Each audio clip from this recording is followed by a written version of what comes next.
Hello students.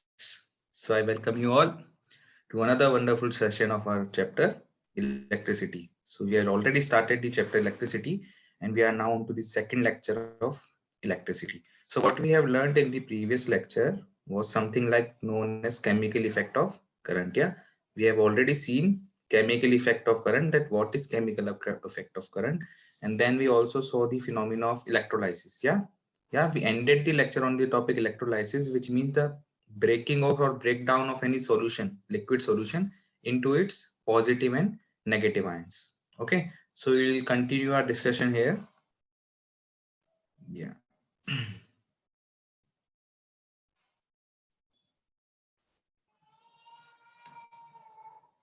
So what we are going to learn today, second part of electricity. So basically today we are going to cover two important topics after the electrolysis. One is the electroplating. We will see how electroplating works, what is its mechanism and its advantages. And then we'll see about the domestic circuit, that how a domestic circuit look like. Okay, the thing is clear? Okay. So if I continue my discussion from the previous class, we were studying about electrolysis. Okay. So whenever an electrolysis phenomena take place, then three things can happen. Yeah, then three things can happen. Either a metal can be deposited on the electrodes. We talked about positive and negative electrodes, or color of the solution can change. Color of the solution can change. And third point is that there should be some formation of bubbles also. There should be some formation of gas bubbles, if I say. Formation of gas bubbles near the electrodes. So these three things, or these three changes, you can see during the process of electrolysis. Okay, so now today we are going to study about electroplating, and the phenomena which we will observe in electroplating is this one, that metal can be deposited. So this we will see in the topic electroplating. So basically electroplating is a type of electrolysis only. Yeah, electroplating is a phenomena related to electrolysis, which can be explained on the basis of electrolysis only. So I hope the theme is clear. So if I take you back in the normal life, what we see in normal life is some bicycles. Yeah, you also bicycles. So their bicycles has a handle like this. Yeah, this is a bicycle. I'm trying to make a bicycle. This is a bicycle, typical. This is another wheel. So this is bicycle. So have you seen this handle of bicycle handle, and this rim of the wheel? They are seems to be shining to us. Yeah, whenever you buy a new bicycle, these surfaces, I'm talking about the bicycle handle and the rim of the wheel, they seems to us as shining. Yeah, they looks very attractive, I can say, very shiny. But what happens if you use the bicycles for 5 to 6 months? Or you will get a slip on a road. Suddenly you are riding bicycle and you slipped on the road. So then you will see the scratches on the rim and the handlebar. Yeah, you will see some scratches, and then due to that scratches, what will you observe? Shining has been lost. Shining has been lost. So what you can see beneath the shining, you will observe some unshining part. Yeah, or dull part, I can say. So that means there was some covering over something. Yeah, actually these were made up of iron, but on that iron there was something covering on it that was giving it some shining appearance. Okay, so there was something which was laid over the iron so that you were it seems like shining to you. Okay, now if I give another example, is that ornaments. If I give you another example, these are women ornaments. So you all have heard about women ornaments. Yeah, so they looks very attractive, they looks very shiny. But in actual, what is happening, if you try to scratch an ornament with your nails, what will you observe? There is some dull material beneath it. There is some dull material beneath the layer of shining material. So in this case also, a layer of something shining is being deposited over a layer of another metal. Okay, so these things, whatever you are observing in case of women ornaments, or you have observed in the case of shining of new bicycle handle, that all are the application of a phenomena which we are going to study today, that is electroplating. Okay, So what is electroplating? If I go by the definition, that there is something deposited over something. Yeah, you are depositing something over something. So whenever a metal is deposited, on another metal, then this process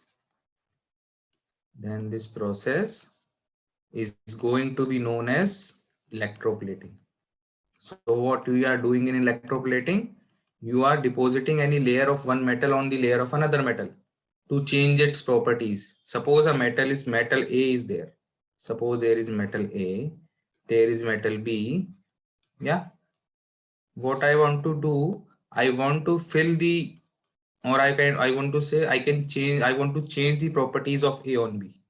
Yeah. I want to change the properties of A into B. So what can I do? I can make a layer of metal B on this metal. Yeah. What can I do? I can make a layer of metal B on metal A so that some properties of metal B are induced in the metal A. So that is the benefit of electroplating, because what I am doing, I am depositing a layer of one metal B on another metal A.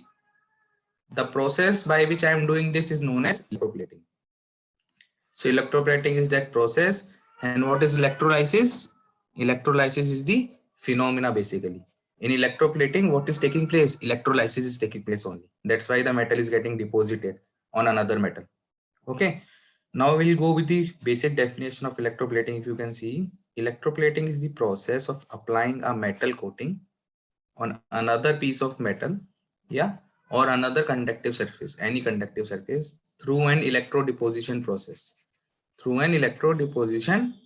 this is important, electrodeposition. So some deposition is taking place, so that's why we are calling it as electrodeposition process. So what happens in basically electroplating, the deposited metal becomes part of the existing product with the plating coating. So what is this line going to say? That in electroplating, the deposited material, whatever metal, suppose you are talking about A. So I have deposited metal B over metal A. Yes or no? I have deposited metal B over metal A. So what deposited metal is B, it becomes part of the existing product. What was the existing product? A. So now B has become the part of the existing product A, and it has a coating on it. Yeah. So B has a coating, or A has a coating of B on it. So that process is known as electroplating. Okay. So one common activity of electroplating is this. What we do as a common activity of electroplating is we are taking a copper electrodes. Okay, we are taking two copper electrodes. Yeah, carefully wash them and clean them with sandpaper. Yeah, clean them with sandpaper. Take a beaker. Put around 250 ml of distilled water. Put around 250 ml of distilled water. Distilled water means pure form of water. Distilled water means pure form of water. So I have put 250 ml of distilled water in this beaker. Now what we are going to do? Now add 2 teaspoons. Add 2 teaspoons of copper sulfate solution. So I'm adding 2 teaspoons of copper sulfate solution in this 250 ml of distilled water, and you can also add some quantity or very little quantity of dilute H2SO4. Okay, so we have mixed some small quantity, or I can say 1 or 2 drops of dilute H2SO4 into the 250 ml of distilled water, added with 2 teaspoons of copper sulfate solution. Now what to do? Insert the copper electrodes. Insert the copper electrodes into the solution. These are copper electrodes. These are copper electrodes, and connect one electrode with the positive terminal of the battery and another electrode with the negative terminal of the battery. This thing is clear. So what I'm doing today, what I'm doing in this activity, I'm taking two copper electrodes, yeah, and I'm connecting one copper electrode with the positive terminal of the battery, and negative terminal of the battery is connected with the another copper electrode. So if you remember the previous class, I told you one trick, that don't panic. Don't get panic while hearing the word electrolysis. Yeah. So remember that trick, that positive is anode, negative is cathode. So that electrode which is connected with the positive terminal of the battery, that is positive, is known as anode, and the terminal or the electrode which is connected with the negative terminal of the battery is known as cathode. Okay, so this is anode, this is cathode, both are made up of copper material. Okay, now what will happen once you start the current, or once you make the circuit close, current will start flowing through the solution. What is the solutions? Copper sulfate. Solution is copper sulfate. So due to the presence of copper sulfate solution, what will happen? What we have learned? Electrolysis. So due to the electrolysis of this solution, copper sulfate will break into two ions, copper plus and SO4 2 minus. So this is copper ion and this is sulfate ion. So this is copper ion and this is sulfate ion. Okay, so if you remember the previous class, if some materials are generated in the solution, I'm naming this as copper and sulfate. So these are copper are positive. So these positive ions will get attracted towards the negative cathode. Yes or no? These positive copper ions will start attracting towards the negative cathode. So these will be known as cations. The ions which are going towards cathode are known as cations. So here in this process, copper ions are cations because these are getting attracted towards the negatively charged cathode. And what about sulfate ions? Sulfate ions are negative, SO4 2 minus. So these minus ions will get attracted towards the positive anode. So that's why SO4 2 minus will be known as anions, because they are getting attracted towards the anode, yeah, positive anode. So this is the process basically taking place. So what will happen after 5 to 10 minutes? Copper sulfate or copper ions from the copper solutions starts getting transferred to the cathode, copper cathode. So what will happen? There is some deficiency of copper ions in the solution. So what will happen now? You see this electrode, anode. So copper from this anode will get dissolved in the solution as a copper ion, so that the loss of copper ion from the solution can be managed or can be equated. So what is the basic process if I make it here? This is an anode, this is cathode, this is anode, this is cathode. So copper ions from the solution starts transferring into cathode. They were getting deposited over here. Due to the deficiency of copper ions in the solutions, the copper will dissolve from the anode, copper electrode of the anode, and gets transferring into the solution. So this is basically a cyclic process. Copper ions getting accumulated on cathode, deficiency of copper ion created in the solution, and the copper ion from the anode dissolves into the solution. So this is basically a complete cyclic process. Okay, so what will you observe after 15 to 20 minutes? That the thickness of this cathode or copper electrode will get increased. Why? Due to the deposition of copper ion. And the thickness of this anode will decrease. Yeah, this will decrease. Why? Because the copper has been removed or copper has been dissolved into the solution through this anode. So this is basically a cyclic process.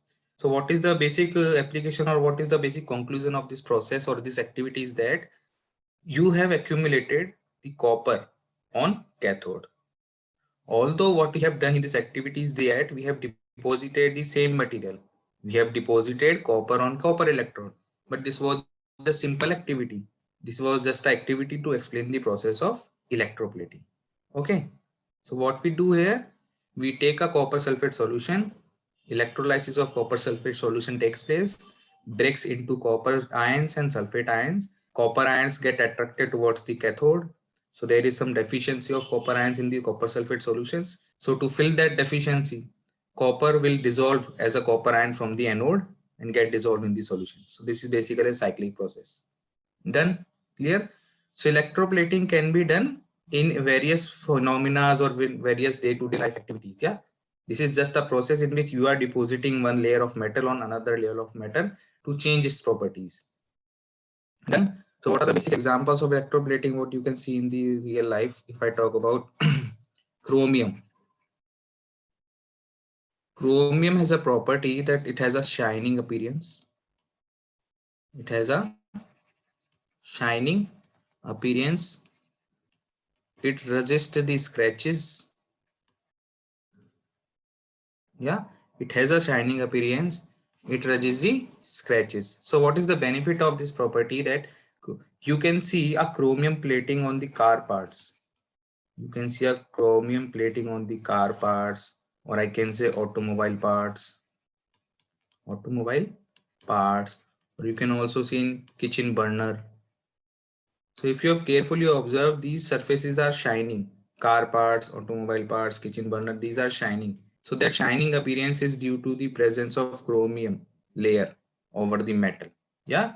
So from inside they are made up of any other metal, but to make them look shinier or to make their appearance shiny, what we do? We do the electroplating of chromium. We deposit chromium on the iron or any other material they are made up of, and they ultimately look shinier to us. So that is the one thing.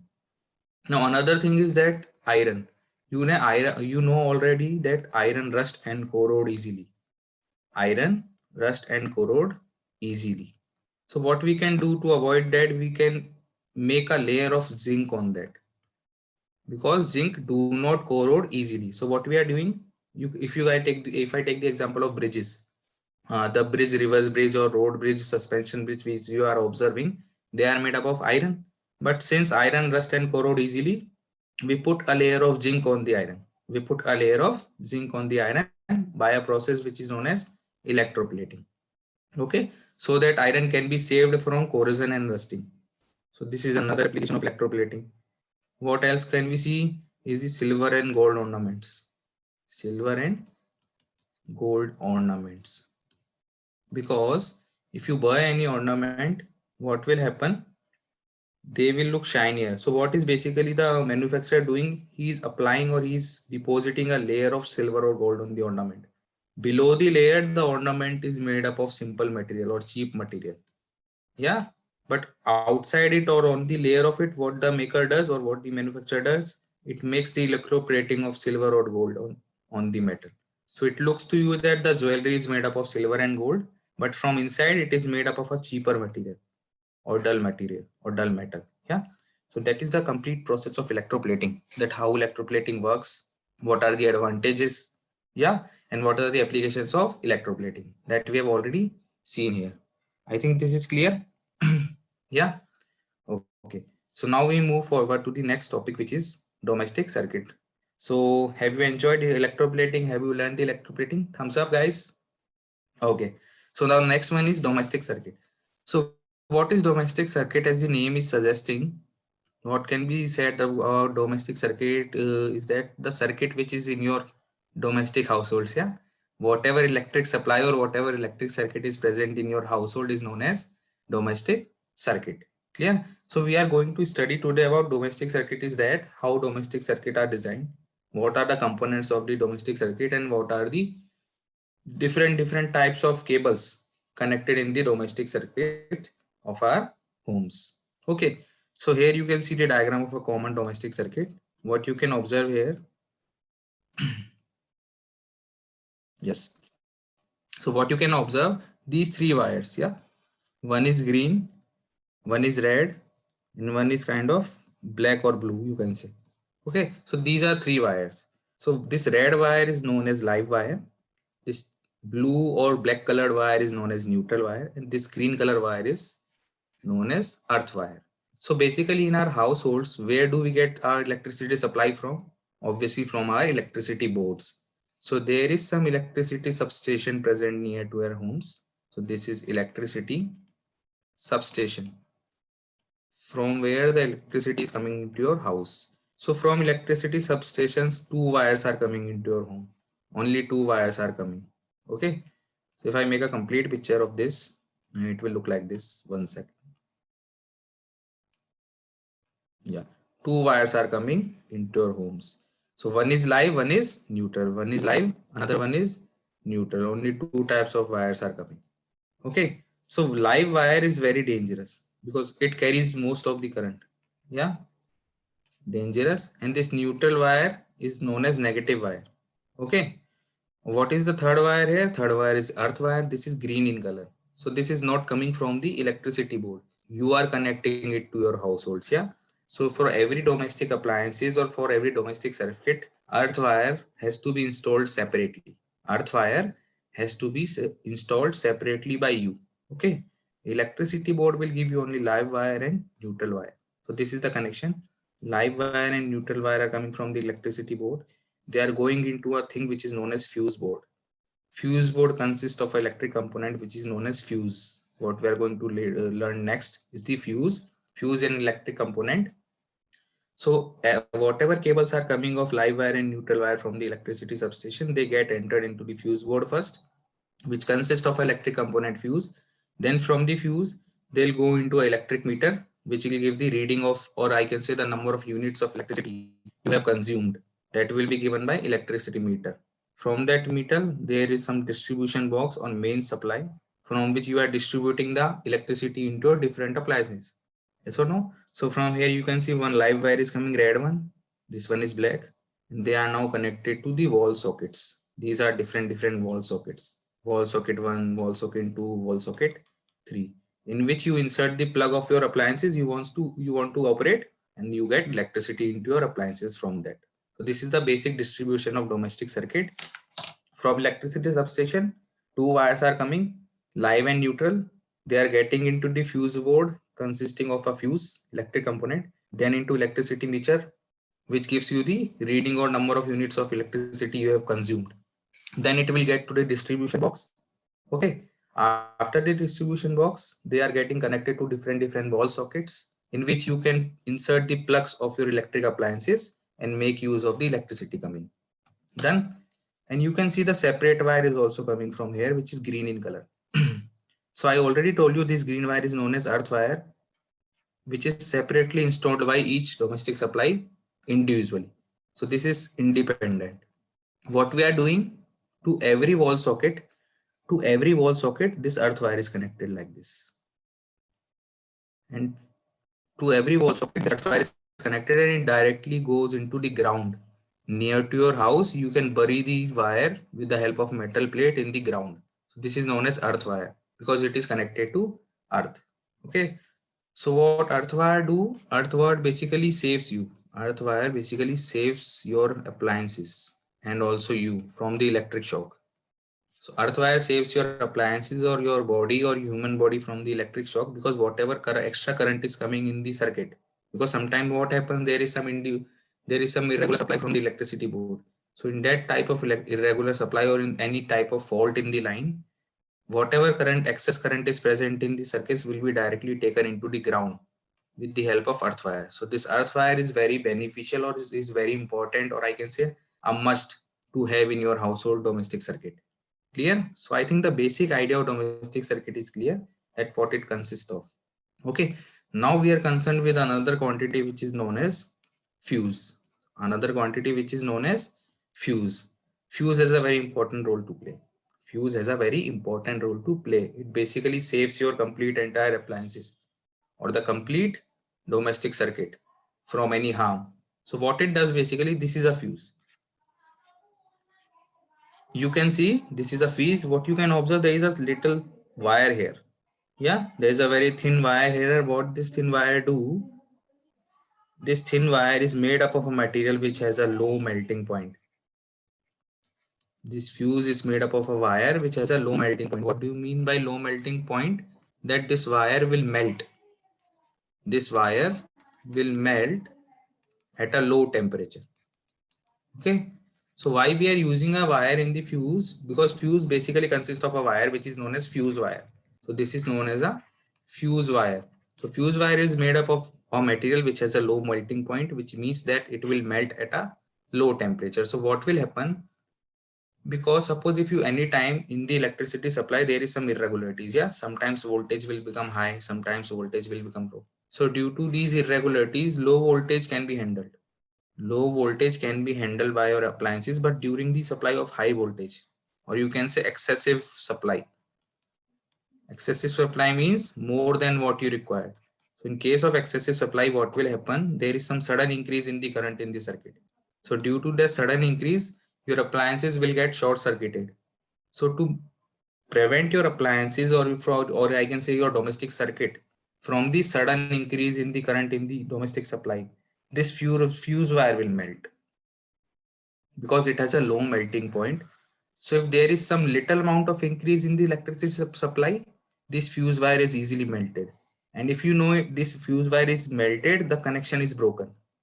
If I take back you to the previous diagram, if I remove this fuse board, what do you mean by fuse wire? Suppose fuse wire is being melted during some excessive supply. So during the excessive supply, fuse wire melts and this will be removed. Or you can imagine this will be removed because the wire has been broken. Wire melts, wire has been broken, circuit is being disconnected. So there is suddenly stoppage of current in the domestic circuit. So that's how fuse wire will save your domestic supply or domestic circuit from any harm during the excessive load or excessive overload. Now you can go with the definition that fuse is the device used in an electric circuit for protecting electrical devices against overloads and short circuit. Okay, so during any fault or during any overload, this will prevent your supply or your appliances. Okay, so this is the simplest and cheapest device. Yeah, but why is it cheapest? Because it only consists of a small wire. Yeah, that's why it is cheap. So it's simple and cheap device used for interrupting an electric circuit under short circuit or excessive overload current magnitude. Interrupting means disconnecting the electric circuit from the main supply. How? By melting of wire. Okay, that's why the wire or fuse wire is made up of a material having low melting point, so that it can get melt easily during a sudden increase in the current or overload. That thing is clear. So I hope both the topics are clear, electroplating as well as electric fuse. Thumbs up, guys. Yeah, enjoying the lecture. Okay, so we'll move forward to some questions then.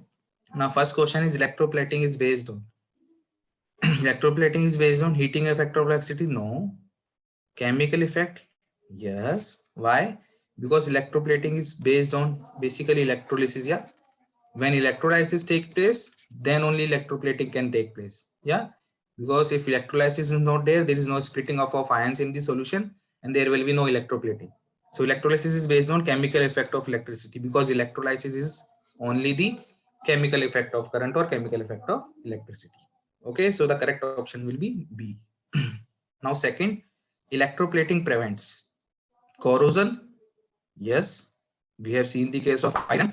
In the iron, you put a covering of zinc to protect it from corrosion.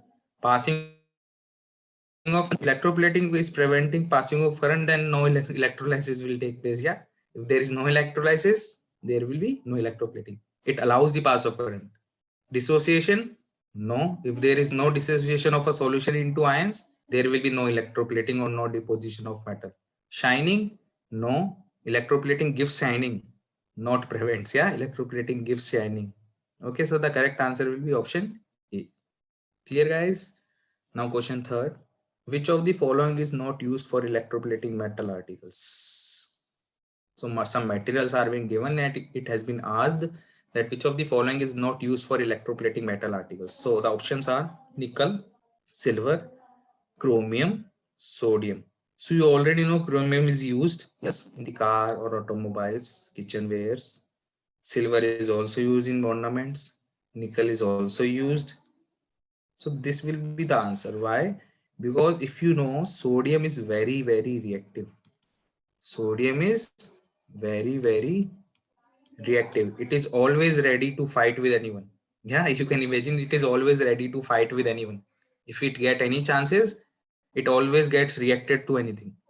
So if you put a electroplating metal, a material article as sodium, suppose this is metal A, I am putting a layer of sodium by electroplating here. So what this sodium will do, sodium will react with the metal itself. Yeah, sodium is so much reactive that it will either react with the metal or any other surrounding material. So there is no need, or you can say there is no meaning of applying the sodium layer during electroplating, because it is very, very reactive on its own. So it will not act as a covering, it will react with the metal itself. Clear? So I think all the concepts are clear about electroplating as well as domestic circuit. We have learned every concept in electroplating in detail as well as about domestic circuit. So I hope the complete lecture is clear. So we'll end the lecture here. Thank you, guys. Yeah, one thing remember. Yeah, in case of any doubts in this topic, you can post your doubts at the askIITians website. It is having a doubt solving platform. Yeah, it's a portal basically, doubt solving forum. You can post your doubts there and it will be solved by our expert faculties. Okay. So we'll end the lecture here, guys. Thank you so much. Stay safe and stay enjoy. Yeah, thank you.